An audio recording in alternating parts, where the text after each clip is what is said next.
എല്ലാവർക്കും ഒരു പുതിയ വീഡിയോയിലേക്ക് സ്വാഗതം. അപ്പോൾ ഇന്ന് നമ്മൾ പഠിക്കാൻ പോകുന്നത് തെന്നേർ.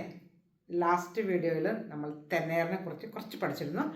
അപ്പോൾ തെന്നേർ എന്ന് പറഞ്ഞാൽ ഇആർലിൻ്റെ എന്ന ഒരു ബേസിക് വെർബാണ്, ഇൻഫിനിറ്റീവ് വെർബാണ്, ഇറഗുലർ വെർബും കൂടിയാണ്. അപ്പോൾ ഓരോ സബ്ജക്റ്റ് പ്രോനൗണോട് കൂടി ഈ തെന്നേർ കോഞ്ചുഗേറ്റ് ചെയ്യുമ്പോൾ എങ്ങനെ അത് മാറുന്നു എന്നാണ് ഇന്നത്തെ ക്ലാസ്സിൽ ഞാൻ പഠിപ്പിക്കാൻ പോകുന്നത്. അപ്പോൾ നോക്കാം. തെന്നേർ, ടു ഹാവ്, ബേസിക് വെർബായ തെന്നേർ ഇയാളിൻ്റെ എന്ന വെർബാണ്. തെന്നേറിന് മാത്രം നമ്മൾ എഴുതുമ്പോൾ അതിൻ്റെ അർത്ഥം ടു ഹാവ്. ഇനി ഐ ഹാവ്, അപ്പോൾ സബ്ജക്റ്റ് പ്രോനൗൺ ഐ ആണ്, ഞാനാണ്. അപ്പോൾ ഐയുടെ കൂടെ തെന്നേർ കോഞ്ചുഗേറ്റ് ചെയ്യുമ്പോൾ തെങ്കോ എന്നായി മാറും. തെങ്കോ ഉൻ മെസ, തെങ്കോ ഉന മെസ. ഞാൻ ഊന എന്ന് പറഞ്ഞതിൻ്റെ കാരണം മേശ എന്ന് പറഞ്ഞാൽ ടേബിൾ എന്നാണ്. അത് ഒരു ഫെമിനിയൻ നൗൺ ആയതുകൊണ്ടാണ് ഊന പറഞ്ഞത്. അപ്പോൾ തെങ്കോ ഉന മേശ എന്ന് പറഞ്ഞാൽ ഐ ഹാവ് എ ടേബിൾ.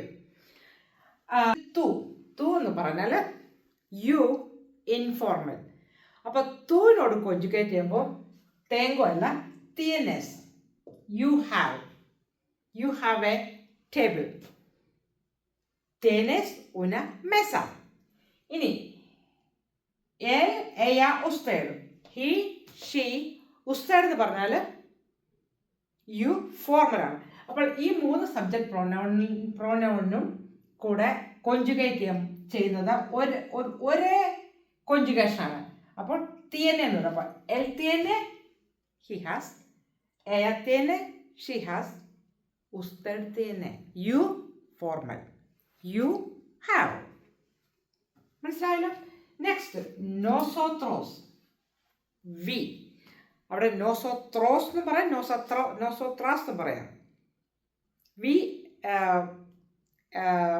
എല്ലാവരും മെയിൽ വി ആണെങ്കിൽ നമ്മൾ നോസോത്രോസ് എന്ന് പറയും. എല്ലാവരും ഫീമെയിൽ വി ആണ് നോസോത്രാസ് എന്ന് പറയും. അപ്പോൾ അത് നമ്മൾ പറഞ്ഞാൽ തെനേമോസ് എന്ന് പറഞ്ഞാൽ വി ഹാവ്, നോസോത്രോസ് തെനേമോസ്. ഇനി ദേ, ഏജോസ് അല്ലെങ്കിൽ എയാസ്. എല്ലാവരും മെയിൽ ഗ്രൂപ്പാണ് എയോസ്, എല്ലാവരും ഫീമെയിൽ ഗ്രൂപ്പാണെങ്കിൽ എയാസ്. അവിടെ നമ്മൾ തിയനൻ. ഇതാണ് ഈ തെനേറിൻ്റെ പ്രസൻറ്റ് ടെൻസിൽ തെനേർ ഓരോ സബ്ജക്റ്റ് പ്രോനൗണുമായിട്ട് കോഞ്ചുഗേറ്റ് ചെയ്യുമ്പോൾ നമ്മൾ എങ്ങനെയാണ് അതിനെ സെൻറ്റൻസ് ആയിട്ട് ഉപയോഗിക്കുന്നത് എന്നുള്ളതിൻ്റെ ഉദാഹരണമാണ് ഇപ്പോൾ ഞാൻ പറഞ്ഞത്. വീഡിയോ ഇഷ്ടപ്പെട്ടാൽ ഷെയർ ചെയ്യുക, ലൈക്ക് ചെയ്യുക, കമൻറ്റ് ചെയ്യുക. അടുത്ത വീഡിയോ കാണുന്നതുവരെ ഹasta luego.